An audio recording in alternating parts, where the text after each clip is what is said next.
أراكم قوما تجهلون صدق اللہ العظیم۔ سورہ ہود کی آیت نمبر 28 تک ہم پڑھ چکے ہیں۔ آج آیت نمبر 29 سے درس ہو رہا ہے۔ پچھلے درس میں ہم پڑھ کر آئے کہ حضرت نوح علیہ السلام کو اللہ تعالیٰ نے مبعوث فرمایا، اور نوح علیہ السلام نے اپنی مشرک قوم کو جا کر اللہ کا پیغام سنایا، یا قوم اعبدوا اللہ، اے میری قوم اللہ کی عبادت کرو، اللہ تعبدوا الا اللہ، اللہ کے علاوہ کسی کی عبادت نہ کرو، انی اخاف علیکم عذاب یوم علیم، میں تم پر اندیشہ کرتا ہوں دردناک دن کے عذاب کا۔ تو قوم کی طرف سے نوح علیہ السلام پر ایک یہ اعتراض کیا گیا کہ ہم تو آپ کو اپنے جیسا انسان سمجھ رہے ہیں،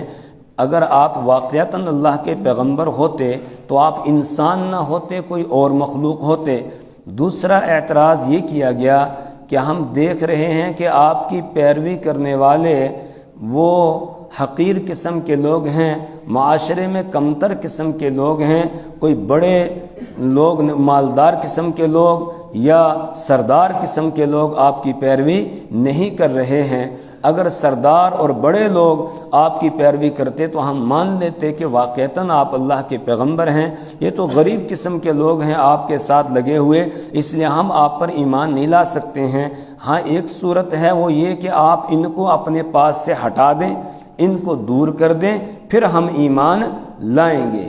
جو اعتراضات نوح علیہ السلام کی قوم نے نوح علیہ السلام پر کیے، بالکل بعینی ہی وہی اعتراضات مشرکین مکہ نے بھی رسول اکرم صلی اللہ علیہ وسلم پر کیے۔ انہوں نے آپ پر یہ اعتراض کیا کہ آپ تو ہماری طرح کے انسان ہیں، پھر آپ کیسے پیغمبر ہو سکتے ہیں؟ وقالوا ما لهذا الرسول یأکل الطعام ویمشی فی الاسواق، وہ کہتے تھے کہ یہ اس رسول کو کیا ہو گیا، یہ کھانا کھاتا ہے، یہ بازاروں میں چلتا ہے، یعنی انسانوں جیسے کام کرتا ہے۔ پیغمبر تو کوئی دوسری مخلوق ہونی چاہیے تھی جس کو ان سب کاموں کی ضرورت نہ ہو۔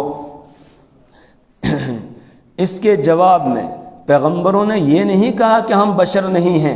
ہم کچھ اور ہی ہیں، نہیں، بلکہ انہوں نے یہی کہا کہ ہم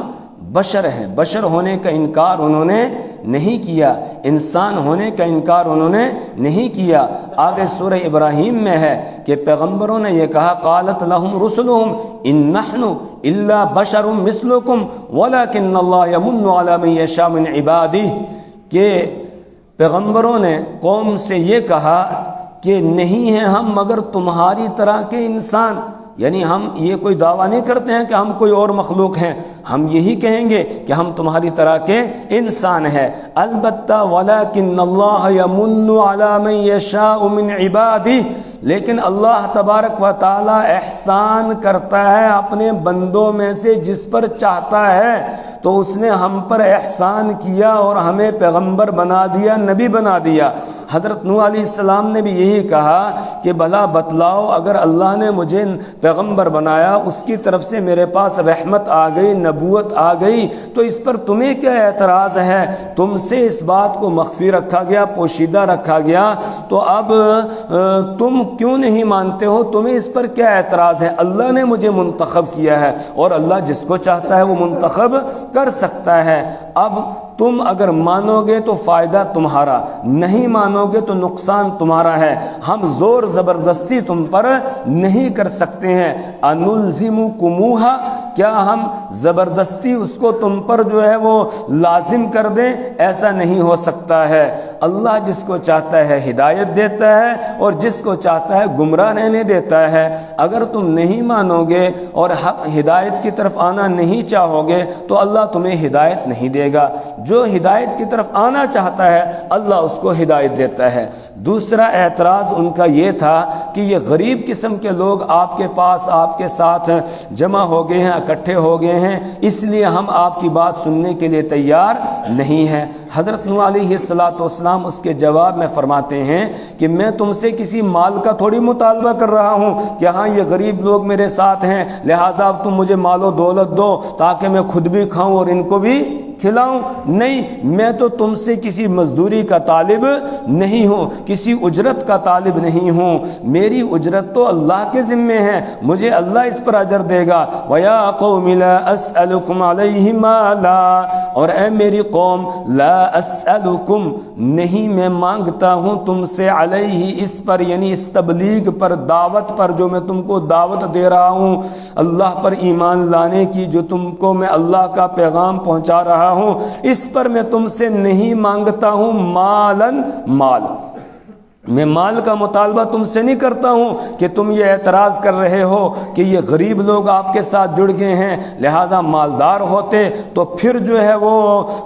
ہم بھی مان لیتے، تو میں تم سے کسی مال کا مطالبہ نہیں کرتا ہوں۔ اللہ کے یہاں مال و دولت کی کوئی قدر و قیمت نہیں ہے، اس کے یہاں تو دلوں کی قیمت ہے، جن کے دلوں میں ہدایت کی طلب ہوگی ان کو وہ ہدایت دے دے گا، چاہے وہ غریب ہی کیوں نہ ہو، اور جس کے دل میں ہدایت پر آنے کی، راہ راست پر آنے کی طلب نہیں ہوگی، ہدایت کی تلاش جس کو نہیں ہوگی، وہ چاہے کتنا مالدار کیوں نہ ہو اس کو وہ ہدایت نہیں دیتا ہے۔ مال و دولت کا اس کے ساتھ کوئی تعلق نہیں ہے، اس لیے میں تم سے کسی مال کا مطالبہ نہیں کرتا ہوں۔ ان اجری الا علی اللہ، نہیں ہے میرا اجر الا علی اللہ، مگر اللہ کے ذمے، میری مزدوری تو اللہ کے ذمے ہے، میں اللہ سے لوں گا۔ اور جو تم یہ کہہ رہے ہو کہ ان کو ہٹا دیں گے تو ہم مان لیں گے، کان کھول کے سن لو، وما انا بطارد الذین آمنوا، وما انا بطارد الذین آمنوا، اور نہیں ہوں میں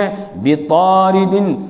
ہٹانے والا، الذین آمنوا، ان لوگوں کو جنہوں نے ایمان لایا ہے، ان کو اپنی مجلس سے میں اٹھاؤں گا نہیں، ان کو اپنی مجلس سے میں دھکیلوں گا نہیں۔ تاردا یا ترودو، طردن اس کے معنی آتے ہیں دھتکارنا، دھکیلنا، ہٹا دینا۔ تو وما انا بطارد الذین آمنوا، میں نہیں ہوں دھتکارنے والا، میں نہیں ہوں دھکیلنے والا، میں نہیں ہوں ہٹانے والا ان لوگوں کو جنہوں نے ایمان لایا ہے۔ مشرکین مکہ نے بھی رسول پاک صلی اللہ علیہ وسلم سے یہی کہا تھا کہ آپ ان غریب قسم کے لوگوں کو، حضرت بلال، حضرت صہیب، حضرت ابو فقیہ اور حضرت عبداللہ ابن مسعود، حضرت خباب ابن عرب، یہ اس طرح کے جو غلام ہیں ان کو آپ اپنی مجلس سے ہٹا دیں، پھر ہم آپ کی بات ماننے کے لیے تیار ہو جائیں گے۔ اللہ نے نبی صلی اللہ علیہ وسلم کو حکم یہ دیا، وَاصْبِرْ نَفْسَكَ مَعَ الَّذِينَ يَدْعُونَ رَبَّهُمْ بِالْغَدَاةِ وَالْعَشِيِّ يُرِيدُونَ وَجْهَهُ،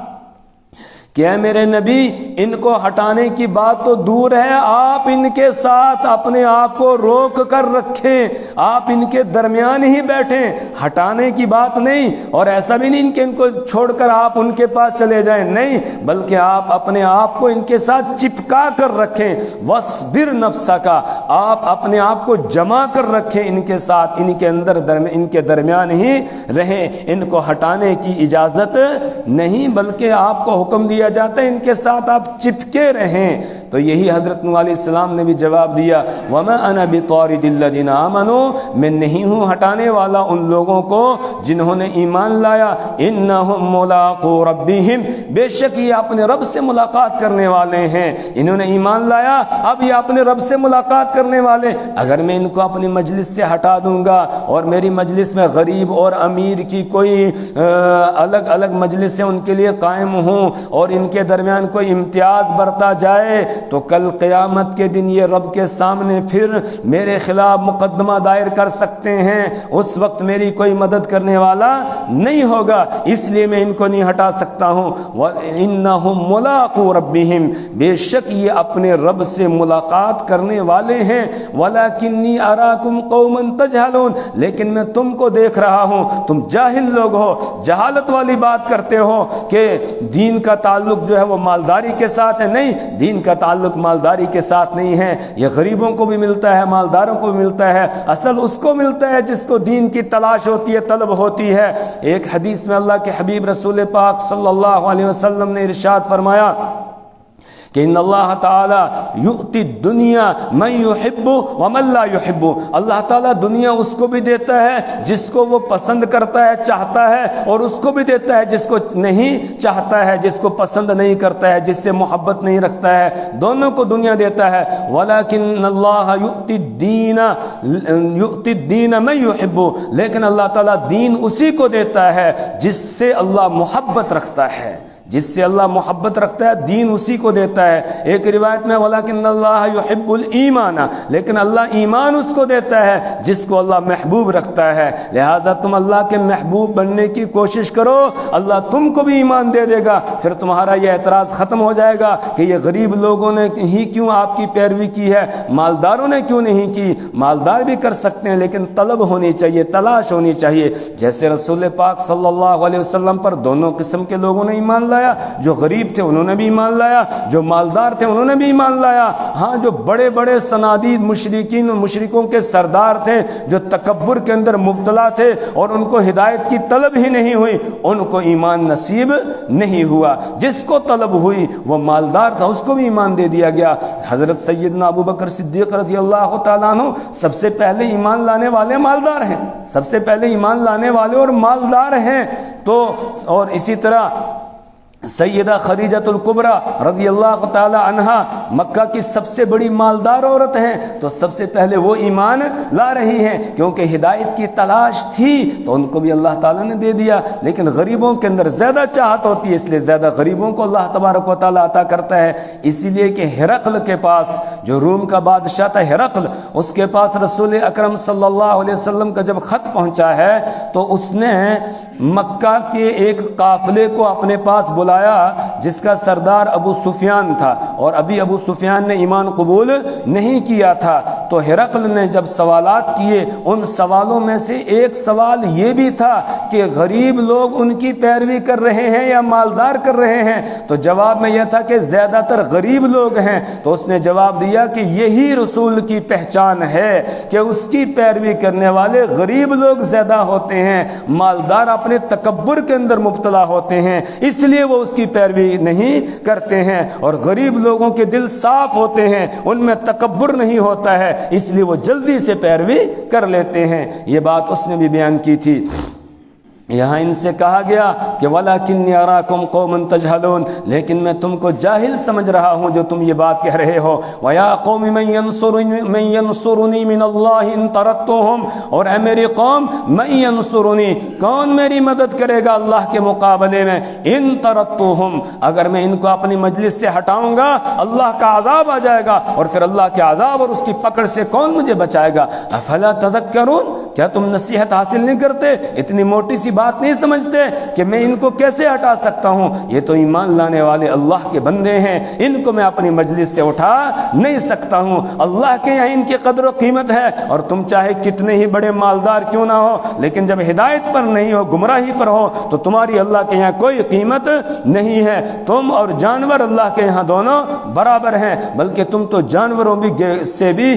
گزرے ہو۔ کیوں؟ اس لیے کہ ہدایت تمہارے پاس نہیں ہے، ایمان تمہارے پاس نہیں ہے۔ وَلَا أَقُولُ لَكُمْ عِنْدِي خَزَائِنُ اللَّهِ، اور نہ میں تم سے یہ کہتا ہوں کہ عِنْدِي خَزَائِنُ اللَّهِ، کہ میرے پاس اللہ کے خزانے ہیں، لہٰذا آ جاؤ، جو آئے گا اس کو میں خزانوں سے مالا مال کر دوں گا، میں خزانے دے دوں گا، اس کو مالدار بنا دوں گا۔ یہ بھی میں تم سے نہیں کہتا ہوں۔ یعنی تم کہیں یہ سوچنے لگ جاؤ کہ غریب لوگ اس کے پیچھے کیوں آئے ہیں، اس لیے کہ اس کے پاس خزانے ہیں، یہ ان کو مالدار بنا دے گا۔ کہا ایسا کچھ بھی نہیں ہے، میں یہ دعویٰ نہیں کرتا ہوں میرے پاس اللہ کے خزانے ہیں، یہاں تو خود بھی فاقوں سے زندگی بسر ہوتی ہے، اور جو ایمان لانے والے ہیں وہ بھی فاقوں کے اندر مبتلا ہوتے ہیں۔ ایک صحابی نے رسول اکرم صلی اللہ علیہ وسلم سے آ کر عرض کیا، یا رسول اللہ صلی اللہ علیہ وسلم، میں آپ سے محبت کرتا ہوں۔ آپ نے فرمایا انظر ما تقول، ذرا غور کر کے بولو کیا کہہ رہے ہو۔ اس نے پھر کہا یا رسول اللہ انی احبک، میں آپ سے محبت رکھتا ہوں۔ پھر 3 مرتبہ اس نے کہا میں آپ سے محبت رکھتا ہوں۔ رسول اکرم صلی اللہ علیہ وسلم نے فرمایا اگر تم اپنی اس دعوے میں سچے ہو تو پھر تم فقر و فاقہ اور مصیبتوں اور پریشانیوں کو برداشت کرنے کے لیے تیار ہو جاؤ۔ اب تم اپنے لیے ڈھال تلاش کرو کہ تم کس طریقے سے بچاؤ کر پاؤ گے فقر و فاقے سے اور اسی طرح مصیبتوں اور پریشانیوں سے۔ مطلب جو مجھ سے محبت رکھتا ہے اس کی طرف فقر و فاقہ آپ نے آگے فرمایا اس طرح آتا ہے جس طرح سیلاب جو ہے وہ بہاؤ کی طرف بہتا ہوا جاتا ہے، اس طرح فقر و فاقہ اس کی طرف آ جاتا ہے جو مجھ سے محبت کرنے کا دعوے دار ہوتا ہے۔ تو کہا میرے پاس کوئی خزانے نہیں ہیں کہ ان خزانوں کے لالچ میں یہ لوگ آگے ہوں کہ چلو ہم غریب ہیں تو وہاں کھانے کے لیے کچھ مل جائے گا، نہیں، بلکہ ان کے دل صاف تھے، اس لیے صاف دلوں کے اندر ہدایت کا پیغام جلدی اتر گیا اور انہوں نے ایمان قبول کر لیا۔ اس لیے تمہیں اس پر کوئی اعتراض نہیں ہونا چاہیے۔ وَلَا أَقُولُ لَكُمْ عِنْدِي خَزَائِنُ اللَّهِ، اور میں تم سے نہیں کہتا ہوں کہ میرے پاس اللہ کے خزانے ہیں۔ وَلَا أَعْلَمُ الْغَيْبَ، اور نہ میں غیب کی بات جانتا ہوں، میں یہ بھی دعویٰ نہیں کرتا ہوں کہ مجھے غیب کا علم ہے، نہیں، میں وہی بتاتا ہوں جو میرا رب مجھے بتاتا ہے، اس سے زیادہ میں اپنی طرف سے کچھ بتاتا نہیں ہوں۔ وَلَا أَقُولُ إِنِّي مَلَكٌ، اور نہ میں تم سے یہ کہتا ہوں کہ میں فرشتہ ہوں، یعنی تم نے یہ کہا کہ ہم آپ کو اپنی طرح کے ایک انسان سمجھ رہے تو یقیناً میں تمہاری طرح کا ایک انسان ہوں۔ میں نے کب دعویٰ کیا کہ میں کوئی فرشتہ ہوں؟ نہ، میں کوئی فرشتہ نہیں ہوں۔ وَلَا أَقُولُ لِلَّذِينَ تَزْدَرِي أَعْيُنُكُمْ، اور نہیں میں کہوں گا ان لوگوں کو تزدری اعینکم، ازدرا یزدری ازدراءً، اس کے معنی آتے ہیں حقیر سمجھنا، تزدری اعینکم کہ جن کو تمہاری ظاہری آنکھیں حقیر سمجھ رہی ہیں، تم ظاہری طور پر ان کو حقیر سمجھتے ہو، کمتر سمجھتے ہو، اللہ کے یہاں ان کا مرتبہ اور مقام بہت اونچا ہے، تمہیں سمجھ میں نہیں آ رہا ہے، تمہاری نظروں میں یہ حقیر ہے، اللہ کے یہاں یہ حقیر نہیں ہے۔ ولا اقول، اور نہیں کہتا ہوں میں ان لوگوں کو کہ تزدری اعینکم کہ جن کو حقیر سمجھتی ہے تمہاری نگاہیں، لن یؤتیہم اللہ خیرا کہ اللہ تعالیٰ ان کو بھلائی عطا نہیں کرے گا، یعنی میں یہ بھی نہیں کہتا ہوں کہ وہ ہمیشہ غریب ہی رہیں گے جو میرے ساتھ آگے ہیں، میرے پاس تو خزانے ہیں نہیں دینے کے لیے اور اب وہ غریب ہی رہیں گے، نہیں، اللہ تعالیٰ جس کو چاہتا ہے مالدار بنا دیتا ہے۔ کتنے صحابہ کرام رضوان اللہ تعالیٰ علیہم اجمعین ایسے تھے جب آئے تھے ان کے پاس کچھ بھی نہیں تھا اور اس کے بعد جب آگے چلے ہیں وہ تو اللہ تعالیٰ نے ان کو بڑا مالدار کر دیا، بہت مال و دولت اللہ نے عطا کیا۔ حضرت عبد الرحمن بن عوف رضی اللہ تعالیٰ عنہ جب مدینہ منورہ تشریف لائے ہجرت کر کے، ہاتھ میں کچھ بھی نہیں تھا، حضرت سعد بن ربی رضی اللہ تعالیٰ عنہ کو رسول اکرم صلی اللہ علیہ وسلم نے ان کا بھائی بنا دیا۔ حضرت سعد بن ربی رضی اللہ تعالیٰ عنہ نے یہ کہا کہ عبد الرحمن ایسا کرتے ہیں کہ جو میری زمین جائیداد ہے اس کو آدھا آدھا کر لیں گے، اسی طرح میری 2 بیویاں ہیں، ان میں سے جو آپ کو پسند ہو آپ کو ہو میں اس کو طلاق دے دوں گا اور اس کے بعد پھر جب عدت گزر جائے گی تم اس سے نکاح کر لینا۔ تو حضرت عبد الرحمن بن عوف رضی اللہ تعالیٰ عنہ نے جواب دیا، نہ مجھے زمین جائیداد کی اور باغات کی ضرورت ہے، نہ مجھے آپ کی بیوی کی ضرورت ہے، آپ کو مبارک ہو، اپنے پاس آپ رکھیں، مجھے تو بتائیں بازار کا راستہ، بازار کس طرف ہے؟ تو وہ بازار گئے اور وہاں جا کے کچھ سامان خریدا اور خرید کر بیچا، شام کو کچھ پنیر اور اسی طریقے سے کچھ گھی جو ہے وہ لے کر آگے اور لا کر حضرت عبد الرحمن بن عوف رضی اللہ تعالیٰ عنہ نے حضرت سعد بن ربی کے حوالے کیا کہ اپنی اہلیہ سے کہو، بھابھی جان سے، کہ وہ اس کو بنائیں، ہم بھی کھائیں گے آپ بھی کھائیں گے، اور پھر آہستہ آہستہ اللہ تعالیٰ نے بڑے مالداروں میں ان کو بنا دیا۔ تو ایسا نہیں ہے کہ جو دیندار ہوگا پھر وہ غریب ہی رہے گا، نہیں، کہا میں نہیں کہتا ہوں لن یؤتیہم اللہ خیرا کہ اللہ تعالیٰ ان کو خیر یعنی مال عطا نہیں کرے گا، اللہ عطا کرنے والا ہے، وہ جس کو چاہتا ہے دنیا بھی دے دیتا ہے، دین بھی دے دیتا ہے، اور جس کو چاہتا ہے صرف دین ہی دین دیتا ہے، جس کو چاہتا ہے صرف دنیا دیتا ہے، یہ سب اس کے اختیار میں ہے۔ اللہ اعلم بما فی انفسہم، اللہ تعالیٰ خوب جانتا ہے جو ان کے دلوں میں ہے۔ انی اذا لمن الظالمین، بے شک میں تو تب ہو جاؤں گا زیادتی کرنے والوں میں سے، مطلب اگر میں ان کو اپنی مجلس سے ہٹا دوں تمہارے کہنے کے مطابق تب تو میں زیادتی کرنے والا ہو جاؤں گا، اس لیے میں ان کو اپنی مجلس سے ہٹانے والا نہیں ہوں۔ تم اس خیال کو اپنے ذہنوں سے نکال دو، میں ہمیشہ ان کے ساتھ رہوں گا، اور جب یہ میری مجلس میں آئیں گے کبھی میں ان کو اپنے پاس سے ہٹاؤں گا نہیں۔ کیوں؟ اس لیے کہ اللہ کے نزدیک یہ محبوب ہیں، تبھی اللہ نے ان کو ایمان دیا، تبھی اللہ نے ان کو دین دیا ہے۔ ترجمہ دیکھ لیجئے، وَيَا قَوْمِ لَا أَسْأَلُكُمْ عَلَيْهِ مَالًا، اور اے میری قوم میں نہیں تم سے سوال کرتا ہوں مال کا، ان اجری الا علی اللہ، نہیں ہے میری مزدوری مگر اللہ کے ذمے، وَمَا أَنَا بِطَارِدِ الَّذِينَ آمَنُوا، اور نہیں ہوں میں ہٹانے والا ان لوگوں کو جنہوں نے ایمان لایا، إِنَّهُمْ مُلَاقُو رَبِّهِمْ، بے شک وہ اپنے رب سے ملاقات کرنے والے ہیں، وَلَكِنِّي أَرَاكُمْ قَوْمًا تَجْهَلُونَ، لیکن میں تم کو دیکھ رہا ہوں قومًا تجہلون، جاہل لوگ، وَيَا قَوْمِ، اور اے میری قوم، مَن يَنصُرُنِي، کون میری مدد کرے گا، من اللہ، اللہ کے مقابلے میں، ان طردتهم، اگر میں ان کو دھتکاروں گا، اگر میں ان کو اپنی مجلس سے ہٹاؤں گا، افلا تذکرون، تو کیا تم غور و فکر نہیں کرتے، کیا تم نصیحت حاصل نہیں کرتے، ولا اقول لكم عندي خزائن اللہ، اور نہیں کہتا ہوں میں تم سے عندي خزائن اللہ کہ میرے پاس اللہ کے خزانے ہیں، ولا اعلم الغیب، اور نہ میں غیب جانتا ہوں، ولا اقول انی ملک، اور نہ میں یہ کہتا ہوں کہ میں فرشتہ ہوں، ولا اقول للذین تزدری اعینکم، اور نہیں میں کہتا ہوں ان لوگوں کو کہ جن کو تمہاری نگاہیں حقیر سمجھتی ہیں، لن یؤتیہم اللہ خیرا، کہ اللہ تبارک و تعالی ان کو خیر عطا نہیں کرے گا، اللہ اعلم بما فی انفسہم، اللہ تعالی خوب جانتا ہے اس بات کو جو ان کے دلوں میں ہے، انی اذا لمن الظالمین، بے شک میں تب تو زیادتی کرنے والوں میں سے ہو جاؤں گا۔ اللہ تعالی ہمیں اپنی کتاب کی سمجھ اور فہم عطا فرمائے، اللہ اعمال صالحہ کی توفیق عطا فرمائے، برے اعمال سے اللہ ہمیں اور ہماری نسلوں کو محفوظ فرمائے۔ سبحان اللہ و بحمدہ، سبحانک اللہم و بحمدک، ونشہد ان لا الہ الا انت ونستغفرک ونتوب الیک۔